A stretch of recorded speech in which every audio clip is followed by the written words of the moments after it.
Buenos días a todos, gracias por acompañarnos en esta nueva sesión.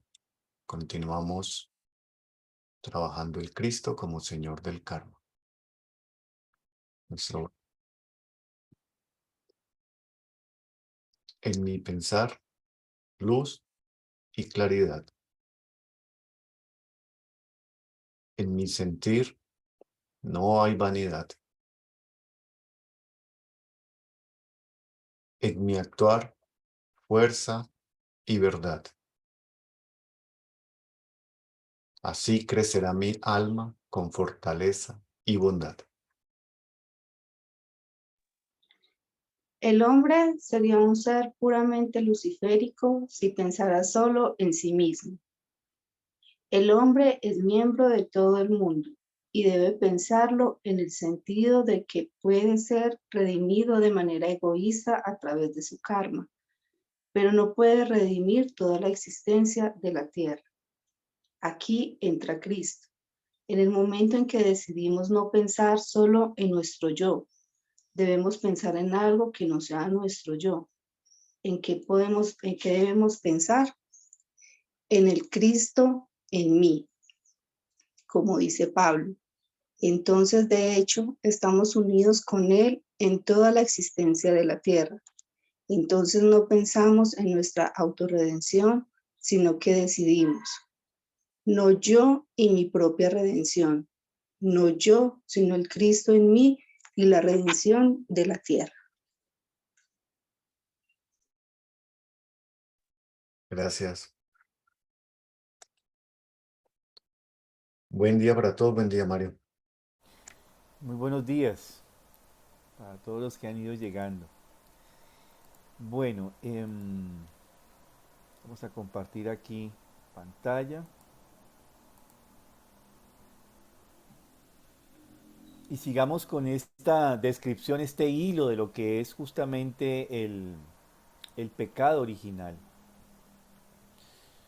Em, y siempre hay que ir como volviendo a redefinir este aspecto del pecado original, porque siempre ha habido una carga, como decíamos ahora en el preámbulo, cultural que arrastramos más o menos desde la Edad Media en torno a lo que es ese pecado original. Pecado y culpa son dos conceptos que han estado amarrados más o menos desde la Edad Media. Eh, Estamos hablando acerca del siglo noveno, alrededor de esa etapa de la evolución de la humanidad. Ese concepto de pecado y culpa se amarró y nos generaron una deuda impagable a la humanidad.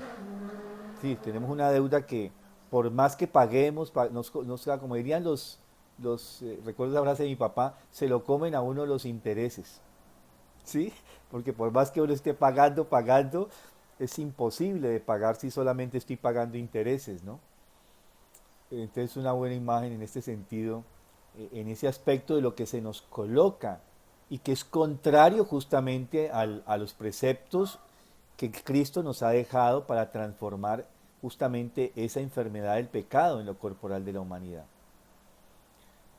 Em, entonces debemos entender ese pecado en lo corporal de la humanidad cuando el hombre justamente, de una manera prematura, hay que siempre hacer esa, ese recordatorio de que no es porque haya consumido del fruto del conocimiento del bien y del mal, sino que lo consumió prematuramente. Es muy importante eso. No es haber consumido el fruto del conocimiento del bien y del mal, sino haberlo hecho prematuramente. Casi que en algunos textos muy antiguos se dice, de ese árbol que hay en el centro del paraíso, el árbol del conocimiento del bien y del mal, todavía no podéis comer. Porque si lo coméis prematuramente, conoceréis la muerte, la enfermedad y el dolor. Sí, había advertido Dios Padre eso a la humanidad. No obstante, la serpiente intensifica al ser humano ese deseo de conocer, de ser como Dios, de ver como Dios, porque eso es lo que le dice la serpiente al ser humano, y en el momento en que consume ese fruto del conocimiento, se intensifica el sentir en el ser humano. Es como si nos llevaran a... yo siempre hago estas comparaciones un poco a veces mundanas, pero nos sirven para lograr comprenderlo. Es como cuando uno está normalito, así, sencillo, tranquilo, y de pronto se toma un traguito. No sé si ustedes han vivido eso, ¿no? Se toma uno un traguito y ya uno se pone como muy contentico, ¿no? Se va calentando internamente. Luego se toma el segundo traguito y ya uno está bastante más entusiasmado, ¿cierto? Ya con el tercero perdemos la cabeza. Ya hay para allá, no hay, no hay vuelta atrás, ¿cierto? O sea, hay un momento en que ya esa intensificación del sentir nos lleva inclusive a una hilaridad. Algo se estimula, algo se intensifica en nosotros. Claro, en el caso del licor tiene que ver con que se inhibe toda esta parte del lóbulo frontal, todo eso que nos lleva a ser muy rígidos, muy dogmáticos, muy normativos, muy ese ego que queremos mostrar ante el mundo se duerme y entonces se adormece por efecto del alcohol, porque lo que hace es una especie de anestesia en esa parte del lóbulo frontal y todo lo instintivo, todo lo emocional queda libre. Por eso decían los romanos, in vino veritas, dale vino para poder saber quién esté realmente, ¿no? Eh, alguna vez escuché que un suegro hacía eso con sus futuros yernos, ¿no? Los invitaba a tomarse unos traguitos para ver qué tipo de persona era. Entonces, esta intensificación del sentir es un al primer aspecto que sucede. Estos son algunos ejemplos para que entendamos qué es esa intensificación del sentir. Ahorita vamos a mirar cómo hubo eh, efectos negativos posteriores, porque esa intensificación, o sea, el pecado original es algo que no ha terminado, no fue algo que también es importante entender, no fue algo que sucedió en un momento histórico de la humanidad y terminó, sino que es algo que siempre está aconteciendo, o sea, ese aspecto de llevar a que prematuramente se den cosas siempre está aconteciendo. Eso de intensificar y perder nuestra naturaleza humana siempre está aconteciendo. Lo otro es que hay una vivencia intensa de la sustancia material y de su fricción, es decir, el ser humano comienza a sentir más su corporalidad física, poco a poco a identificarse más con su naturaleza, con su cuerpo físico y con su propia sangre. Eh, siente uno que yo me identifico con este cuerpo, yo soy este cuerpo. Sí, no soy otra cosa distinta, ¿no? Esos son aspectos que nos ha generado este, este efecto de la enfermedad del pecado en lo corporal de la humanidad. Entonces es como si todo este mundo inferior, sensorio, material, algo que está organizado de una manera se disloca, o sea, se, se,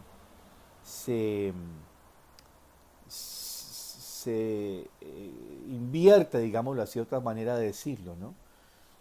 Em, y esto que sucede en ese momento tiene otros tres, o sea, cuatro momentos de que estas fuerzas del mal quieren seguir eh, llevando a ese ser humano hacia su perdición, es decir, hacia sus huestes, hacia su terreno, hacia su región que le es propia. Porque finalmente lo que se está jugando es el ser humano. O sea, la lucha de esto es el ser humano. Es decir, está Dios, llamémosle el Dios Padre con todas sus huestes, y están las fuerzas adversarias o del mal, y lo que está en juego es el ser humano. Dios creó a este ser humano como a imagen y semejanza de sí mismo, y las fuerzas del mal quieren arrebatar esa creación del ser humano. ¿Sí?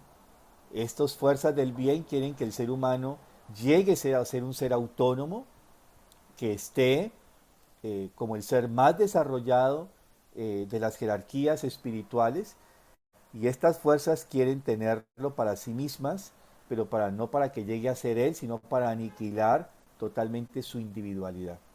Es otra forma de ver el mal, de las tantas formas como lo hemos tratado de escribir en todo este tiempo que tenemos este grupo.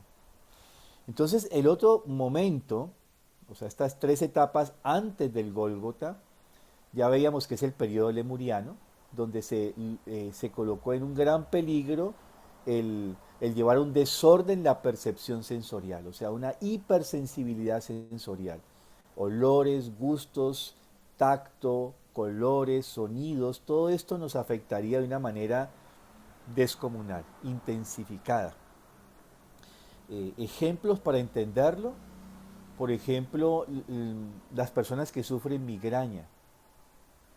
O sea, un dolor de cabeza es diferente a una migraña, ¿no? Las personas que sufren migraña, eh, un destello de luz puede generar este fenómeno de la hipersensibilidad a la luz o al color o a un sonido. Para que logremos como tener algunas imágenes de cómo podría haber sido eso, ¿no? Y aquí vemos entonces que el arma natánica, eso que es pristino del ser humano, que se preservó en el mundo espiritual, eh, se ofrenda su ser al Cristo para que Él intervenga y, digamos, evite ese desorden en la percepción sensorial. Luego en la primera etapa Atlante nuevamente aparece el gran peligro, pero esta vez ya es hacia las fuerzas vitales, intensificar las fuerzas vitales, es decir, intensificar la sensación de hambre y la sensación de todos los deseos, en general de todos los deseos. Entonces, si eso hubiese sucedido, si el arma natánica no se hubiera ofrendado para que el Cristo hubiese obrado, nosotros no tendríamos saciedad nunca. ¿Sí? Comeríamos, beberíamos. Todos los instintos, apetitos y deseos nunca estarían satisfechos. Y al final del periodo atante, el desorden que introducen las fuerzas del mal era en el pensar, sentir y la voluntad. Y este desorden nos llevaría a ser dementes, al delirio completo, a que el pensar, el sentir y la voluntad estuvieran escindidos completamente, separados. Ellos deben estar de alguna manera integrados o totalmente como una especie de enredadera, totalmente como un manojo. Aspectos estos los podemos ver en la patología, en la nociología, tanto médica como psiquiátrica, podemos ver que hay este tipo de desórdenes en las enfermedades que llamamos eh, sensoriales o psiquiátricas, ¿no? Ahí entramos en un campo de la patología bastante particular. Y el cuarto momento era a que las fuerzas del yo justamente se perdieran, se, generara un desorden en esas fuerzas del yo. Y ahí ya cuando el Cristo encarna en la naturaleza de Jesús de Nazaret, y es lo que tenemos como todos esos 3 años, 3 meses de la acción del Cristo, eh, digamos de alguna manera interviniendo y reordenando estas fuerzas del yo. No es en vano que el Evangelio de Juan, que describe la esencia espiritual del Cristo, manifiesta esta naturaleza séptuple del yo del Cristo, con cada uno de los yo soy, ¿no?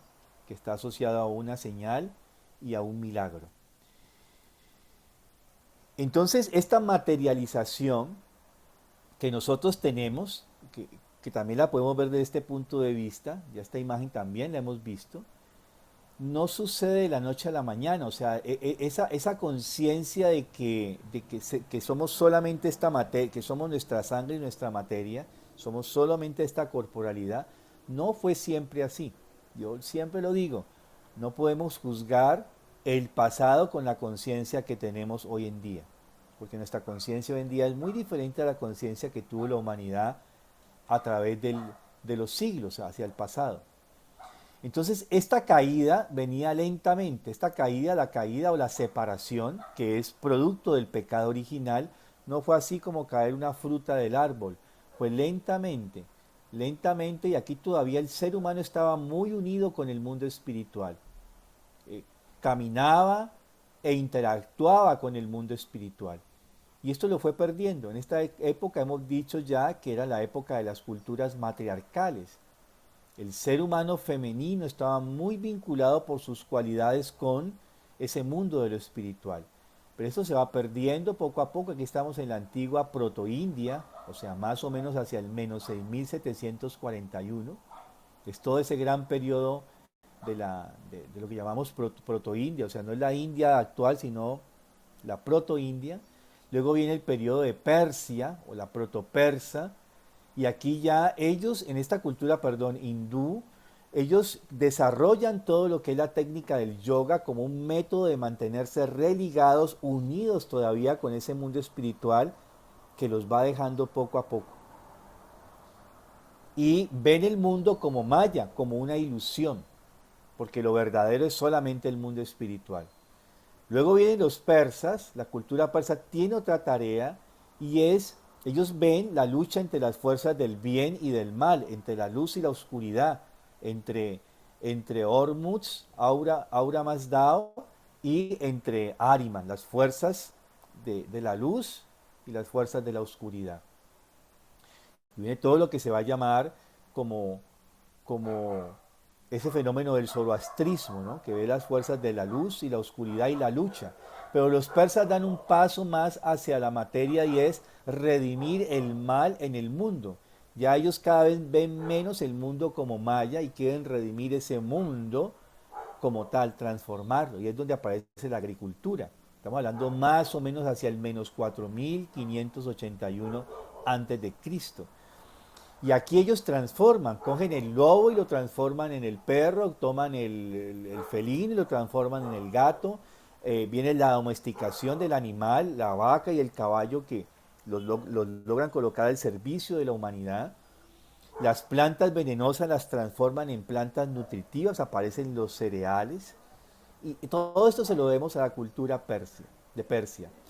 Y luego poco a poco vamos a entrar hacia la tercera época, o sea, estamos hablando hacia el menos 3100, donde aparecen estas culturas caldeo, Asiria, Babilonia, Egipto y los hebreos, donde ya cada vez más están dentro de la materia. Aquí ya aparece en esta línea que está descrita aquí, o sea, menos 3100, hacia el 1899 hay una transformación en la cultura, porque ya esta guía no es matriarcal por lo femenino, sino que aparece lo masculino y lo patriarcal, que ya no es la unidad de lo femenino que nos mantiene todavía en conexión con el mundo espiritual, el mundo de la materia y el mundo social, sino que la tarea es cabeza, voluntad, totalmente inmiscuidos en la materia. Y eso solamente por su constitución lo podría llevar a cabo el varón. Aparece la escritura, aparece la rueda, aparecen los principios de las ciencias, aparece el monoteísmo porque ya aquí se adula a cualquier gnomo, silfo como gran dios. Y esa es la gran tarea del pueblo judío, llevar al monoteísmo, a una unidad, a ese Dios Padre es la unidad de todo el mundo espiritual. Entonces vamos de esta conciencia que tenemos con el mundo del espiritual, con el mundo de las ideas, donde aquí está todo lo que son los mitos y que están soportados en todo lo que es el mundo de las imágenes.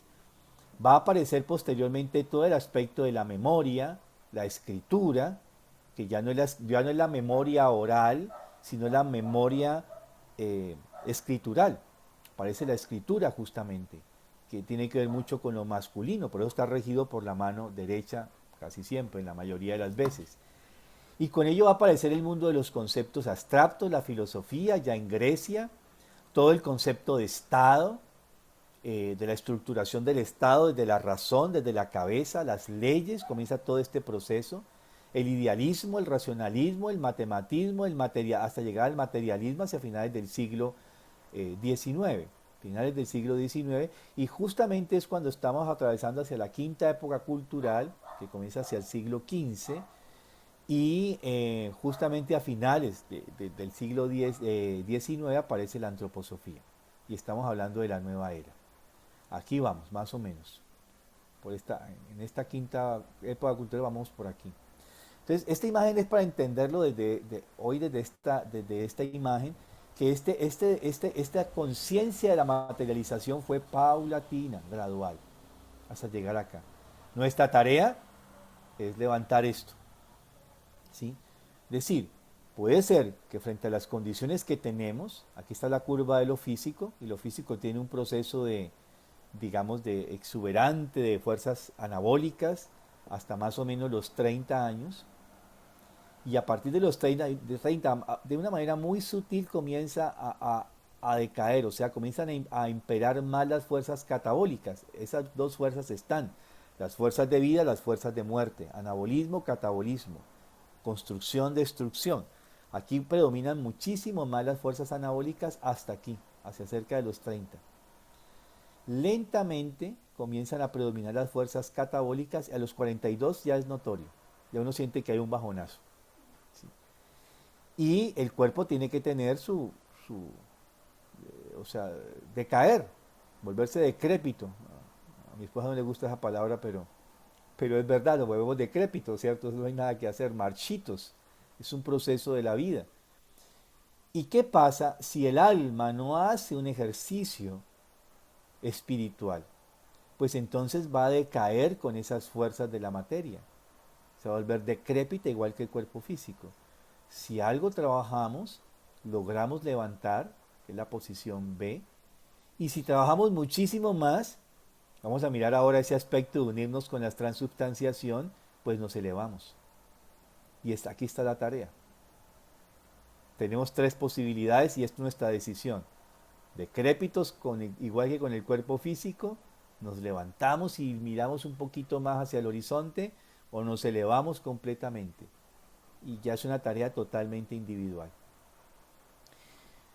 Estos son los peligros, que quería volver a traer esta imagen que ya también la hemos visto en los últimos días, de cómo justamente esta conciencia individual ha ido estrechándose, o sea, de tener una conciencia muy vasta a llegar a la conciencia de la individualidad.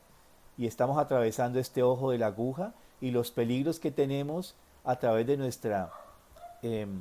nuestras tres facultades anímicas, psicológicas, el pensar, el sentir y la voluntad. Eso ya lo hemos visto, es decir, la tentación sigue. Los adversarios siguen haciendo su trabajo. Ellos no quedaron allá en la época antigua, Lemuria, cuando sucedió el pecado original, quedaron ya pasó y ya no, ellos siguen actuando y siguen, recordemos que el botín somos los seres humanos, y siguen actuando para que justamente nuestras tres facultades a través de las cuales el yo se expresa y se conecta con el mundo y con los seres humanos, pues están siendo atacadas a través del pensar, sentir, la voluntad, y parte de ese ataque lo podemos ver, como hemos visto en otros momentos, a través de esta sintomatología, estos aspectos sintomatológicos que vemos cada vez más, que desde las fuerzas cognitivas están las adicciones a las drogas, a las audiovisuales, a las telecomunicaciones, desde el sentir a todo lo que es simbiosis, sectas, todo este aspecto de la polarización, del desprecio, del desconocimiento de lo que es, o la no percepción de lo que es verdadero, bueno y bello, y a nivel de la voluntad de todo lo que es la sexualidad perversa, la violencia, los suicidios, todo esto que cada vez se está intensificando más en la cultura. También esto ya lo vimos, como desde otro punto de vista, cómo estas, ya no desde la trimembración del alma, sino desde nuestra conformación total como seres humanos, estos seres atacan cada una de estos aspectos de nuestra naturaleza. Entonces vemos cómo estas fuerzas de Soros o del verdadero anticristo lo que quieren es destruir nuestra imagen esencial, nuestro yo. Y ahí hay muchos ataques a esos aspectos del yo hoy en día. A nivel anímico, pues están las fuerzas luciféricas actuando, generando este desequilibrio anímico, esta negatividad constante, el que nuestros sentidos estén fuertemente ligados al mundo material. A nivel de lo vital, de las fuerzas vitales, esta insensibilidad, esta abulia, esta falta de entusiasmo, de fuerza, el no querer superarnos, la desidia, el no querer nada, no hay futuro, ¿para qué? Todo el complejo, los complejos de inferioridad, todo el caos que vemos en nuestro mundo interior y en la cultura, no solamente el desorden físico que podemos tener, o sea, todo lo que es caótico en el mundo. Y a nivel de lo físico están las gentes sin hogar, cada vez la gente durante el siglo XX, ¿no? Y el XXI, las grandes olas de migración, los asesinatos sin sentido, violaciones despiadadas, sexualidad perversa, el terrorismo por doquier, las enfermedades del sistema inmunológico. Recordemos que estos seres, Sorat, Lucifer, Ahriman y los asuras, atacan nuestra individualidad, pero que hay seres benefactores que están también haciendo lo suyo. Entonces vemos al Cristo actuando desde el yo, a los tronos actuando dentro de la esfera del alma, a los querubines actuando dentro de la esfera del cuerpo vital y a los serafines actuando en la naturaleza del cuerpo físico. Gracias a la acción de estos seres benefactores, nuestro cuerpo no ha sido despedazado por esas fuerzas. O sea, también hay que decirlo, ¿no? Que no solamente estamos ahí afectados por todos estos bombardeos, sino que estos seres benefactores siguen obrando en beneficio de nuestros seres humanos. Pero hoy en día, en gran parte de su trabajo depende de que nos logremos conectar justamente con el mundo espiritual, con el mundo de los semejantes y con el mundo de la naturaleza. Y para ello tenemos también, como lo hemos dicho, este trabajo esencial: desarrollar la cualidad de la devoción, de la gratitud a nivel de lo espiritual, el interés por los otros seres humanos, el amor. Esto lo vamos a ir profundizando más que es el amor en el sentido cristiano. Cuando hablamos amor en el sentido cristiano, ¿qué es justamente? Y vamos a mirar cuál fue el concepto de amor que Cristo nos trae, que no es el I love you, ¿no? El amor sensual que tenemos todos nosotros como seres humanos. Ese también está allí, o el amor consanguíneo. Y todo el aspecto de la mirada de respeto y de veneración hacia el mundo natural, hacia los 4 reinos sobre los cuales los seres humanos estamos soportados. Esto es una necesidad claro, el ser humano siempre, para poder subsistir, tiene que explotar la naturaleza. Sería imposible que no lo hiciera. O sea, que su existencia no dependiera de ello. Pero entonces, ¿qué tenemos que hacer? Y es donde tenemos que ser tan sensatos y hacer lo que hacían los pueblos antiguos: el uso racional de esos medios de la naturaleza, el uso armónico de esos elementos que tenemos que utilizar para sobrevivir. Racional, diría yo hoy en día, utilizando un concepto muy nuestro, ¿no? Un uso racional de los bienes naturales, minerales, vegetales y animales. Debe ser racional y debe ser armónico para no generar un desbalance en ese proceso de la naturaleza. Ese es el fenómeno que estamos viviendo, un descontrol, no la explotación, que estamos casi que sujetos a ello. Pero ¿cómo lo podemos hacer de una manera racional, amable? Y es aquí donde viene todo este juego de palabras de cultivar, cultivado, cultura, culto, oculto. ¿Cómo nos relacionamos? Pero también el sentido de esa gratitud que ya está a nivel de lo espiritual, descenderlo, y siempre la gratitud hacia estos seres, hacia estos elementos de naturaleza que se ofrendan para nosotros. Ahí hay una actitud cristiana de alguna manera. El trabajo en nuestras emociones y el cultivo del positivismo como elementos esenciales que están siendo atacados en las relaciones con los seres humanos. En las 3 tentaciones que el Cristo vive, está justamente el minar su esencia, la esencia natural no solamente del Cristo, sino la esencia del ser humano. Es decir, se coloca en ataque el andar erguido sobre el mundo, el hablar y el pensar. El Cristo antepone a esas tentaciones. Cuando le dicen los tentadores en las tentaciones en el desierto: hónrame, el Cristo le recuerda de dónde viene. Es decir, no tenemos que seguir intensificando este sentimiento de sí mismo, que solamente nos puede llevar a la soberbia, al orgullo, a la altanería. Cuando se intensifica mucho la vivencia del sí mismo, llegamos a eso, a la arrogancia, a la insolencia. Y ahí tenemos que recordar nuestro origen.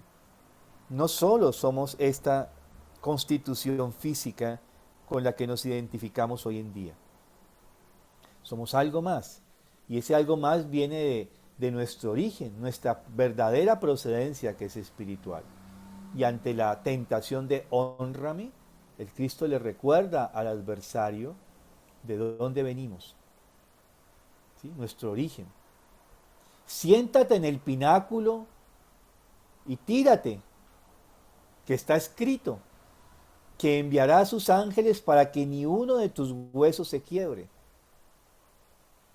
Y allí justamente lo que se coloca digamos, en juego es esta capacidad del habla como una conquista de lo humano y las fuerzas de la vida misma. Y entonces ahí es donde justamente el Cristo también le hace un recordatorio. Él todavía no tiene totalmente la fuerza, él está citando las citas del Antiguo Testamento, ¿sí? Y le recuerda que no, que sobre el ser humano siempre está esa conciencia que debe tener del mundo espiritual, ¿sí? No es como dice el dicho nuestro acá en Colombia que sobre mi caballo yo y sobre yo mi sombrero, es más o menos lo mismo en ese sentido, ¿sí? No, hay algo más superior a lo cual nos debemos. Y en la otra tentación, que es convertir las piedras en pan, está en juego las fuerzas del pensar, la verdad misma. Y aquí el Cristo introduce ya el aspecto de su gran tarea, traer las fuerzas del amor a la tierra. No del amor consanguíneo, no del amor sensual, sino de este amor trascendental. No solo de pan vive el hombre, sino de toda palabra que sale de la boca de Dios. Y estas fuerzas justamente que emanan de la boca de Dios es la corriente de la vida y la corriente del amor. Vamos a mirar, creo que si alcanzamos a manejar un poquito esto y luego dentro de 8 días para entrar en estos aspectos que es lo que realmente el Cristo nos trae como fuerza de la resurrección. Y bueno, como a través de la vida venimos arrastrando ciertas cosas, más o menos si uno hace un recuento de 5 encarnaciones pasadas, esas 5 encarnaciones pasadas, nuestra forma de habernos comportado como seres físicos en el mundo físico, como seres anímicos en el mundo de las relaciones humanas y como seres espirituales en relación con el yo del otro, con el mundo espiritual y con la naturaleza, nos van a dar nuestra constitución física, nos van a dar nuestro cuerpo físico, nuestro cuerpo vital, nuestra alma y la forma como ese yo puede realmente interesarse o no por el mundo y por los otros seres humanos.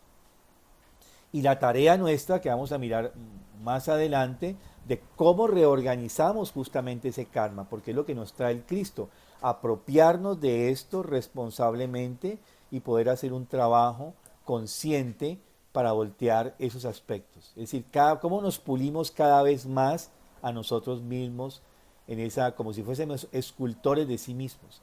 Esa tarea ya no la tienen meramente los dioses. Ahora el mundo espiritual dijo, esa es tu tarea. Con el momento del acontecimiento del Gólgota, esa tarea se nos ha dado de manera plena a cada uno de nosotros. Y entender el aspecto de la muerte y la resurrección del Cristo es muy importante, porque hay que entender que Él tuvo que pasar por este proceso de la muerte. No hubiese podido ser. Yo sé que hay muchos libros escritos hoy en día, bueno, también desde hace muchos siglos atrás, que desvirtúan que el Cristo haya muerto en la cruz. La pregunta es, ¿qué pasaría si el Cristo no hubiese muerto en la cruz? ¿Tendría posibilidades la humanidad de redimir la enfermedad del pecado en lo corporal de la humanidad? Una gran pregunta, ¿cierto? ¿Sí? ¿Hubiese logrado su tarea? Pues no lo hubiera logrado. Esa tarea que él tenía, que era redimir la enfermedad del pecado en lo corporal de la humanidad, no se hubiese realizado. Y justamente lo que el Cristo trata a través de todo este proceso de la muerte, ¿por qué tiene que vivir la muerte? Porque él tiene que vivir ese momento en que la humanidad está atravesando hacia el siglo cero de la era cristiana, coloquemos ese momento, que es que está plenamente desconectado con el mundo espiritual. solo está a merced de el cuerpo humano, el cuerpo humano y el ser humano está solamente a merced de las fuerzas de la materia. Y vive un total aislamiento, excisión con el mundo espiritual. Ha llegado a lo más profundo de esa excisión. Y la tarea del Cristo es tener la vivencia de lo que el ser humano vive en ese momento, de ese momento histórico y en los diferentes momentos posteriores de la vida que tenemos así, cuando nos sentimos totalmente escindidos y desconectados de lo espiritual, de lo humano y de todo. Nos sentimos como consumidos por un hoyo negro que jalona todas nuestras fuerzas. Y él tenía que vivir esto porque parte de la tarea de la resurrección es que él libera a la materia de la ligazón material para volver a que ese cuerpo humano tenga la posibilidad de religarse con el mundo espiritual. Esa es la primera tarea de la resurrección. Y por eso en algunos evangelios apócrifos, si no estoy mal, creo que es el de Tomás, habla de ese camino que él hace ad inferos, hacia el reino inferior, donde todas las almas humanas estaban quedando encapsuladas por esto que acabo de escribir, de las fuerzas de la materia que están completamente em, eh, obnubilando la naturaleza humana. Él desciende ad inferos y libera a estas almas de las fuerzas de la muerte del príncipe de este mundo, como se le llama. Le quita el poder que tiene sobre esas almas y las libera. Esa es la primera gran tarea de la resurrección. Y la segunda tarea de la resurrección es que Él tiene la capacidad, como Hijo de Dios, como Dios Espíritu, como Verbo, traer lo espiritual, condensar lo espiritual y colocarlo en, en la materia. Es como, lo primero es liberar al cuerpo físico de su materialidad y lo segundo es traer fuerzas espirituales condensadas e impregnarlas en la materia. Esa es la segunda gran tarea de la resurrección. Y con estas fuerzas, esta capacidad de condensar desde lo espiritual, lo corporal, hacia una materialidad espiritual, porque aquí es donde este cuerpo del Cristo, el cuerpo del resucitado, existe como cuerpo transespiritualizado, transubstanciado. Le quitó toda la carga del peso de la materia, pero impregnó ese cuerpo físico de todas las fuerzas espirituales. Ese es el gran misterio visto hoy desde otro punto de vista. Y justamente con esta corriente espiritual que él condensa e impregna en lo material, trae la corriente de la vida y del amor, que es la que vamos a describir posteriormente. ¿Qué es esa corriente de la vida y del amor que trae el Cristo? Y esto solo lo podemos ir entendiendo de a pocos, pero gran parte de este ejemplo está en el culto, en la misa o en el acto de consagración del hombre y en el fenómeno de la transustanciación, que miraremos dentro de 8 días. Bueno, no sé si hay alguna pregunta, nos quedan 5 minutos. Yo te quería preguntar algo, Mario. Sí, Buenos días. buenos días. Entonces, las enfermedades mentales actuales son como fruto de la evolución de la humanidad que quedaron como sin resolver o, o son como lo presentan hoy el fruto de lo social, de cómo influye lo social, lo cultural en el ser humano. De alguna manera es todo eso, ¿no? Es todo eso junto. Porque yo pienso que frente a las enfermedades en general físicas o psicológicas, tenemos que ver que en parte pues hay tres tendencias. El Cristo nos ha dicho ya hay tres tendencias en las enfermedades, tres posibilidades o tres motivos para enfermarnos. Uno, ya sabemos, tiene que ver con esto de la enfermedad del pecado en lo corporal de la humanidad. Es decir, el cuerpo se volvió decrépito y achacoso y con tendencia a enfermarse. Entonces podemos adquirir este tipo de enfermedades. Pero en el caso de las enfermedades mentales, hay un gran componente individual y o social. Es decir, uno puede enfermarse mentalmente por otros, ¿sí? Por las taras, digamos, transgeneracionales. Sabemos que la psicosis, por ejemplo, las adicciones, eh, es el brote transgeneracional de 3 generaciones anteriores, es decir, que comenzó 3 generaciones atrás. Y un brote de una psicosis, de una adicción, es algo que hay que buscar muy atrás, no meramente en la persona actual, en su biografía individual. Hay que ir atrás para mirar dónde quizás esto se ha comenzado a generar.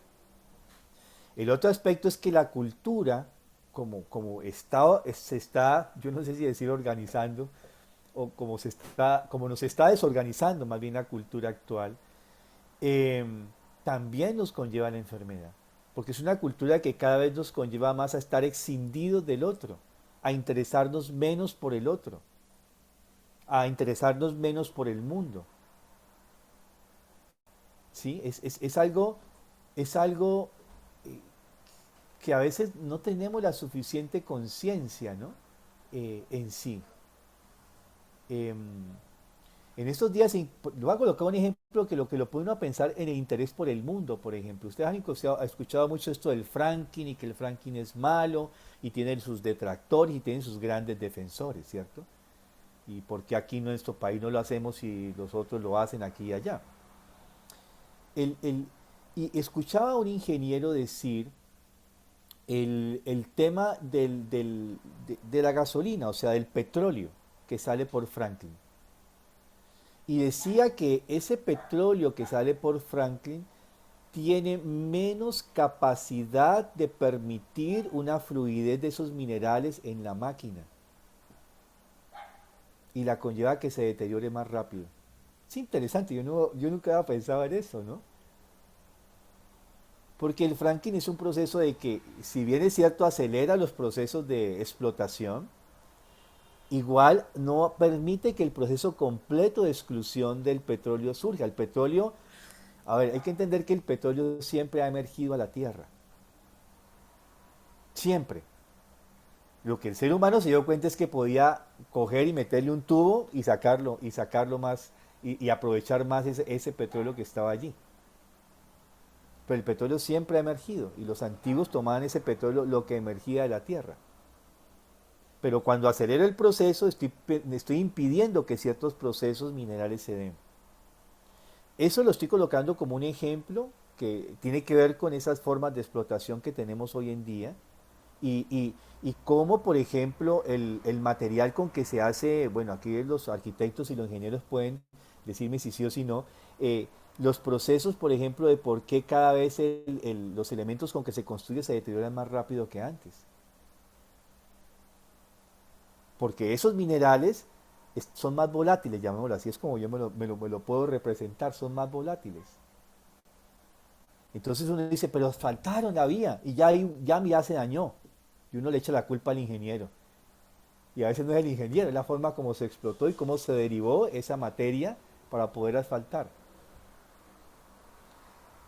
Esto lo comento como una cosa que nada tiene que ver en principio con aspectos morales, éticos, sino, a ver, si yo desarrollo este verdadero interés por el mundo, eso nos está enfermando.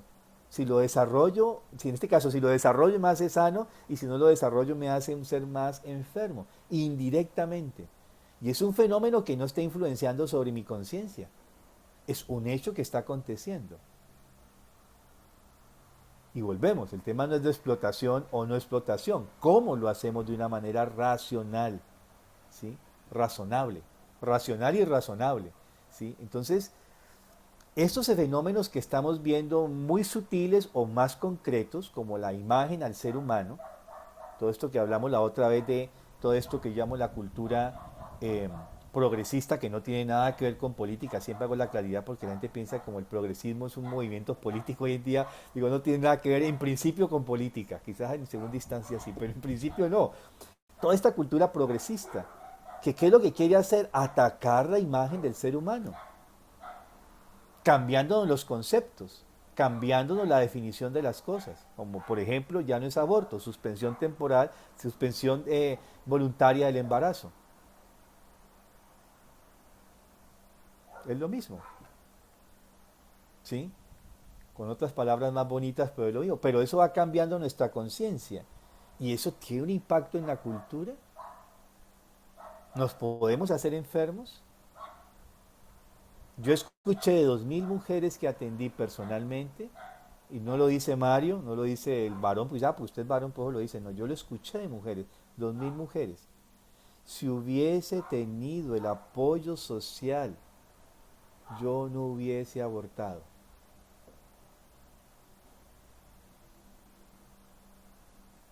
Dicho por las mujeres. Yo no les coloqué esas palabras en su boca. ¿Sí? Ese es un problema. La culpa que la mujer tiene que cargar toda su vida con esto. Esa culpa que hablábamos al principio, ¿es de ella o es nuestra? Es otro ejemplo. Y todo el momento de las enfermedades mentales, las neurosis, la psicosis, mucho tiene que ver con el contexto social. Y tendríamos que comenzar a modificar el contexto social. La modificación de la estructura de las ciudades, por ejemplo, el urbanismo. Tenemos que dejar allí. Seguimos dentro de 8 días. Gracias, Mario. Gracias, Mario. Mucho gusto. Gracias, Mario. Gusto. Un abrazo. Gusto de verles nuevamente. Hola, María Lucía. Hola, Nancy. Hasta luego. María Lucía, ¿cómo está? Buen día. Bueno, aquí tratando de acomodarme porque no tengo energía. Entonces estoy desde el celular. Me dice si alcanzan a ver bien la pizarra. Sí. No tanto a mí, sino a la pizarra. Está perfecto.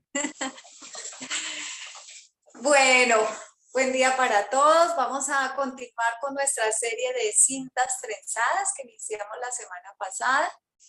Entonces nos vamos a empezar a mover, fijando primero nuestra hoja antes de mover la forma trenzada. Que como ven he colocado una serie de puntos aquí. Vamos a comenzar.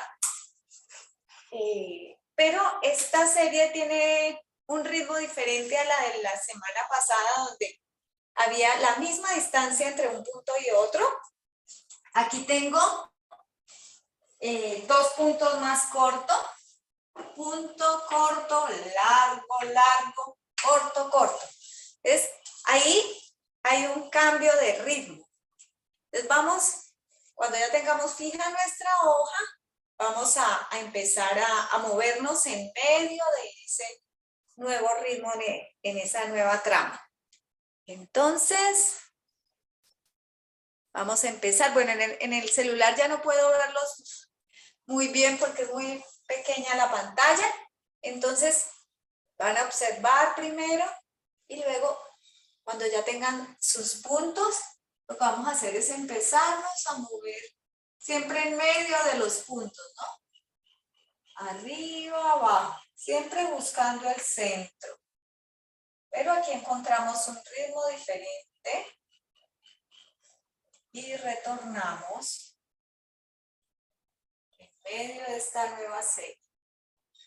Corto, largo, largo, corto, corto. Y entonces vamos a movernos, ahora sí con nuestra tiza.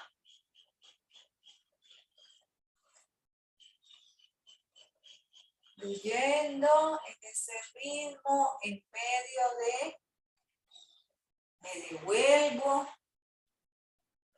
Es un ir, fluir y retornar. El ritmo de las cintas trenzadas. Generarse, ¿sí?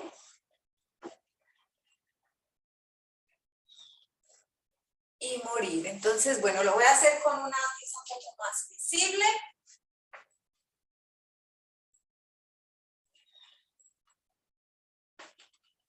Y recuerden que debemos pasar una y otra vez para lograr esa belleza en la forma, ese equilibrio.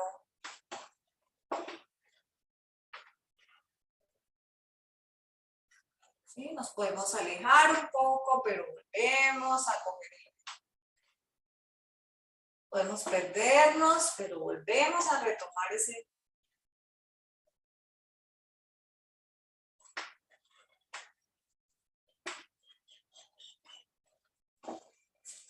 ¿Listo? Vamos a hacer este primer ejercicio. Vamos a ver si logro verlos.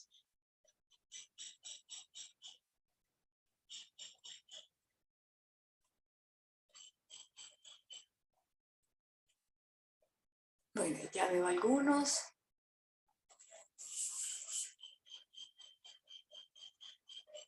Nos movemos muy lentamente, muy fluido, yendo y volviendo.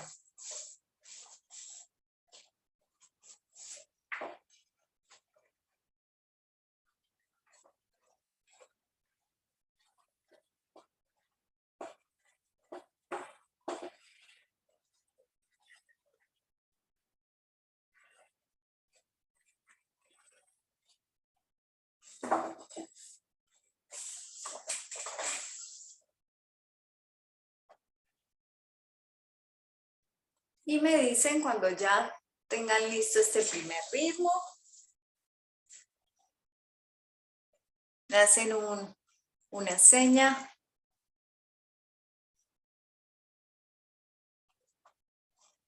Muy bien, Bárbara, alcanzo a verla.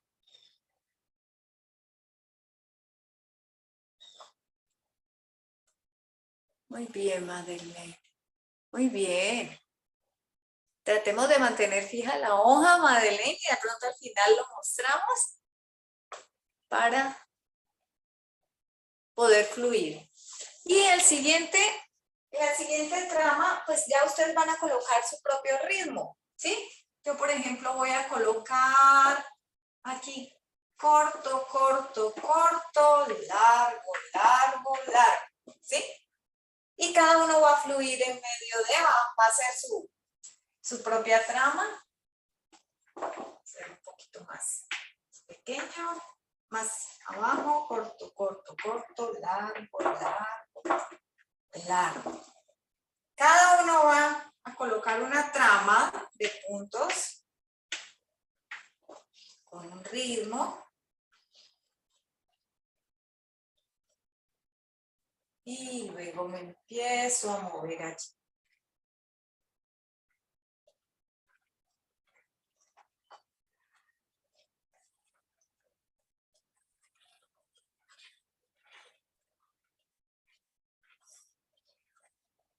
Yendo y volviendo.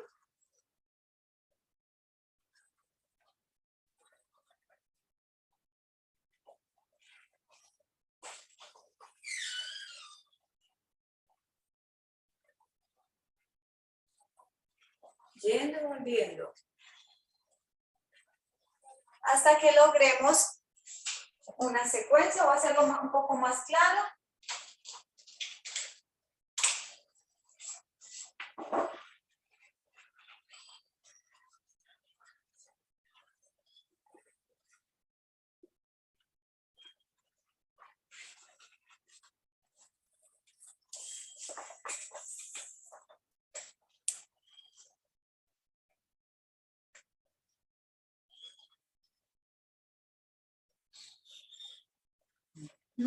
Fluyendo.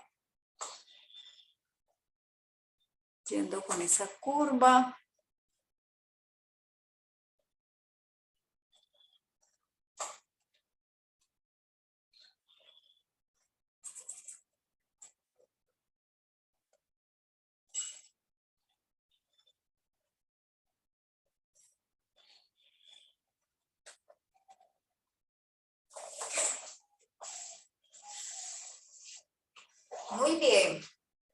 Voy a ir avanzando. Voy a borrar mi última trama y ahora le voy a dar movimiento a esa serie de puntos. Ya no va a ser lineal, sino que lo voy a colocar esa serie de puntos en forma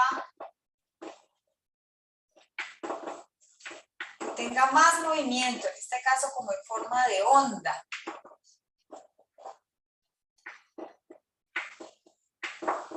Y aquí sí, mantengo la misma, disculpen el ruido de este tablero que se me mueve todo el tiempo, lo tengo que sostener. Es esta nueva serie, sí tiene el mismo espacio, pero ya tiene un movimiento. Y me empiezo a mover en medio de esa trama de puntos. Solo que es. Y aquí me devuelvo.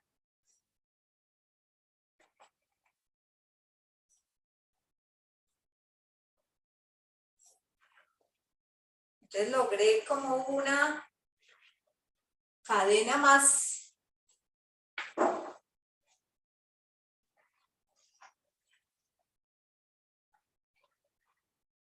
Primero muy suavemente, casi que no.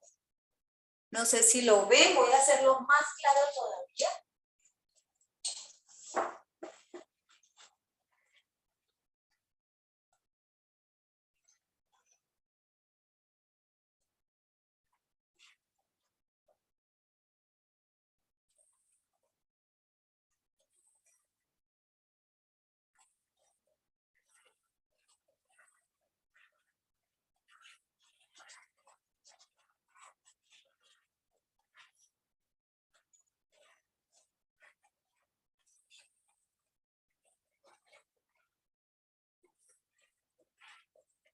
Tratando de mantener como la misma distancia entre los puntos. ¿Sí alcanzan a ver allí ese nuevo movimiento como una onda? Voy a hacerlo más claro todavía.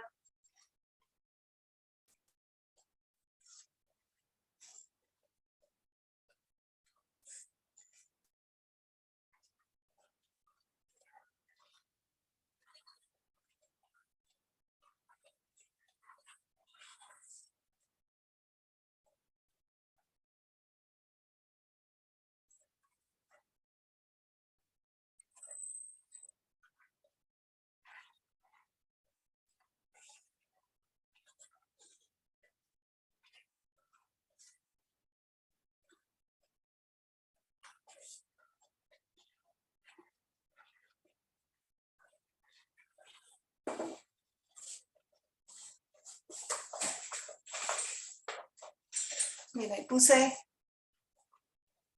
poquito más cerca esos puntos. Y fluimos en medio de.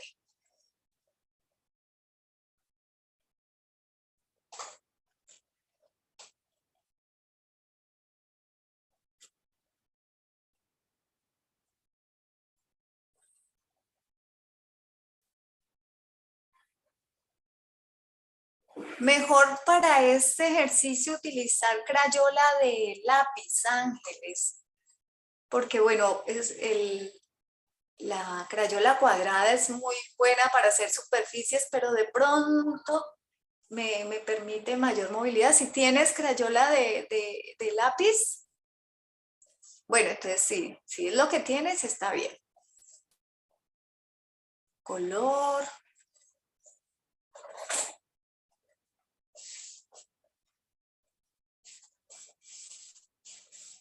Bueno, voy a borrar la de arriba. Y voy a hacer una nueva trama de puntos. También con movimiento. Voy a darle un movimiento como en espiral. más o menos.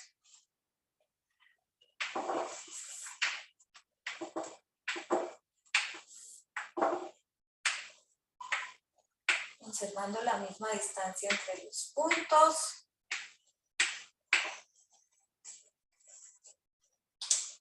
Y empiezo a moverme en medio de ellos, los que ya terminaron esta otra forma. Bueno, sirve mucho hacerlo primero, solo el movimiento con el dedo, recuerden eso. Me ayuda a ubicarme muchísimo.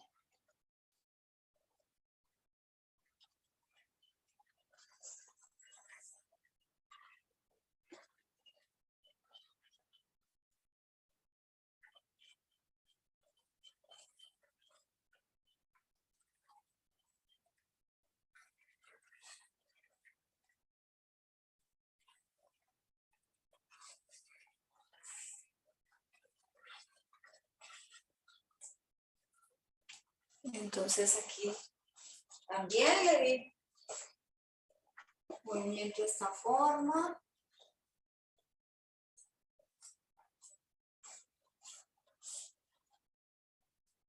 Moviéndome en medio de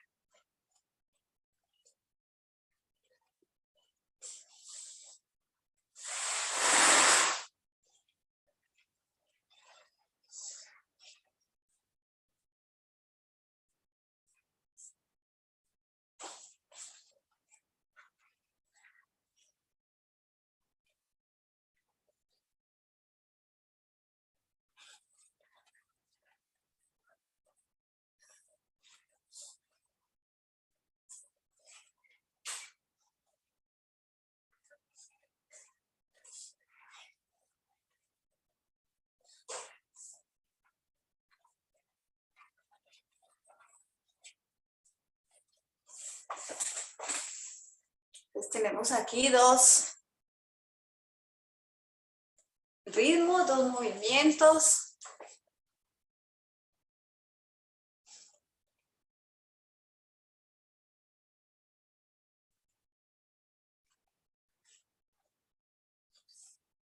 Y pues cuando consideren ustedes cambiar la hoja. Muy bien, Oscar, muy lindo esa primera onda.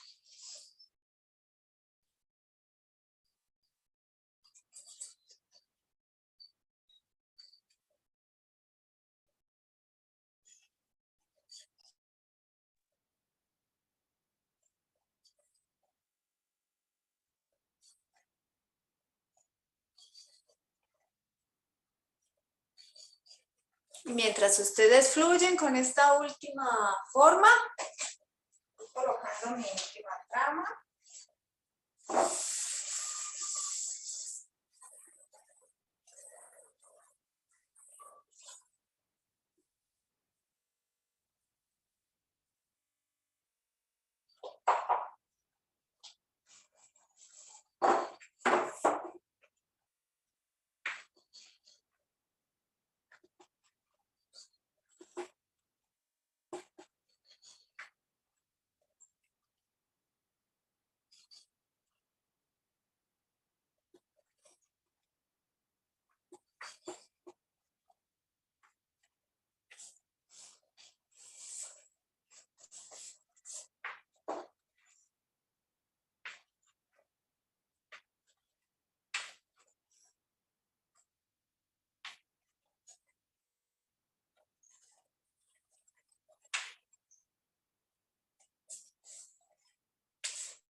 ¿Alcanzan a ver esta última trama de puntos que tengo en la pizarra?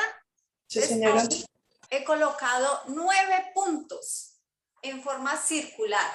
9 puntos. Tratando de tener siempre la misma distancia, pues a mí me ayuda a colocar un punto arriba, luego ubico 2. Acá son 3, 2 acá, al mismo lado.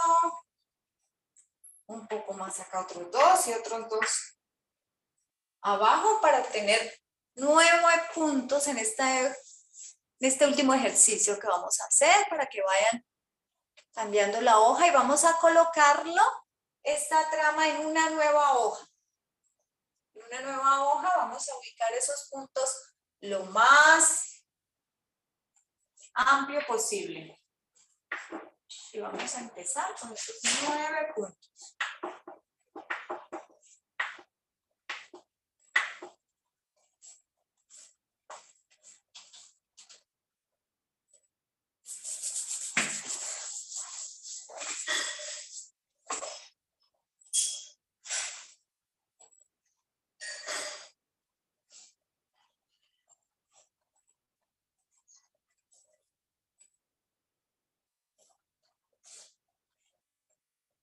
Pronto tiendo a ir muy rápido, cada cual va a su ritmo, no necesariamente si me conecto con una sola forma está bien.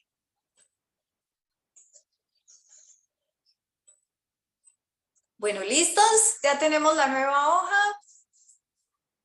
Y entonces, lo que hacemos primero con el dedo, está con mayor razón, vamos a movernos primero afuera, adentro. Por el medio, pasando por el medio.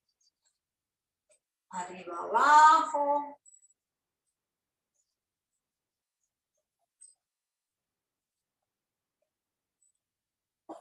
Hasta llegar a completar la forma.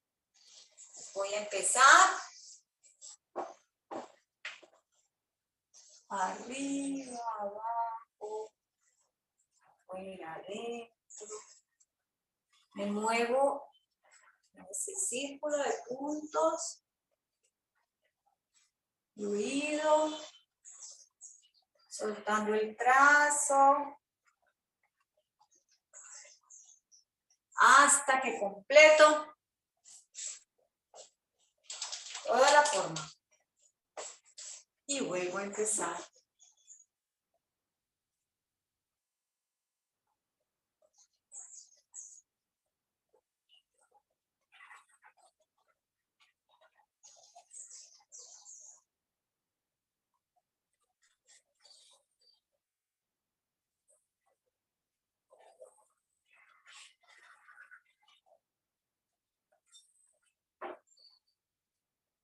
Y en un solo movimiento,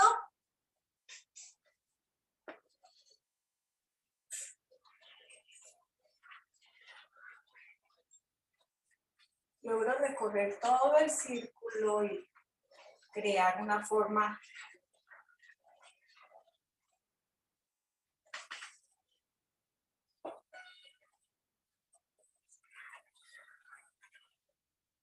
bastante simétrica.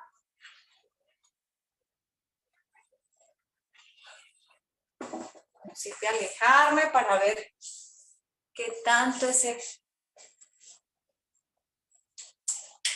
círculo va a ser un poco más claro para que alcanzan a ver esta última forma. Sirve Sí. mucho hacerlo primero, movernos con el dedo, recuerden. No hay afán.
Muy bien, Ángeles.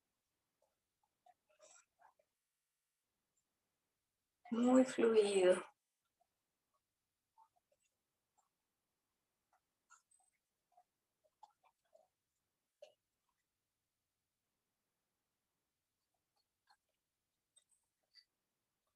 Muy bien, Bárbara, lentamente. Está muy bien ese ritmo. Necesita estar muy presente ese yo para seguir, digamos, este ritmo en medio de los puntos.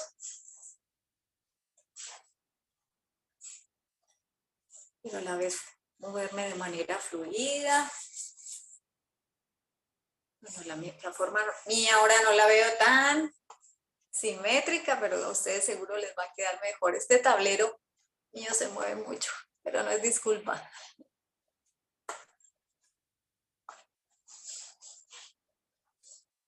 A ver, muy lindo, Oscar. Con esos colores.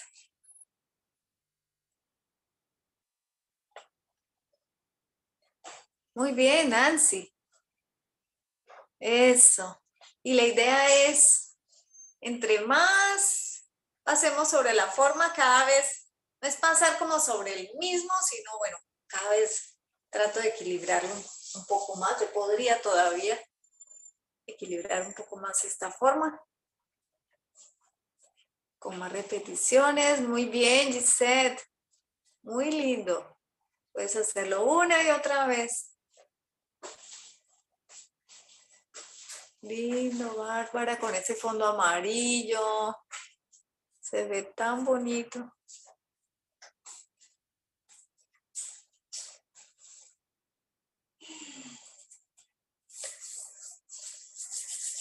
Bueno, y este grupo, como es tan avanzado, logramos llegar hasta nuestra forma cerrada en el círculo. ¿Alguien quiere compartir cómo fue la vivencia con esta cinta trenzada? Bueno, con todos los movimientos que hicimos. Muy linda, Ángeles. ¿Quién quiere compartir para cerrar? Mónica, oh, linda, hasta coloreada quedó. Muy bien.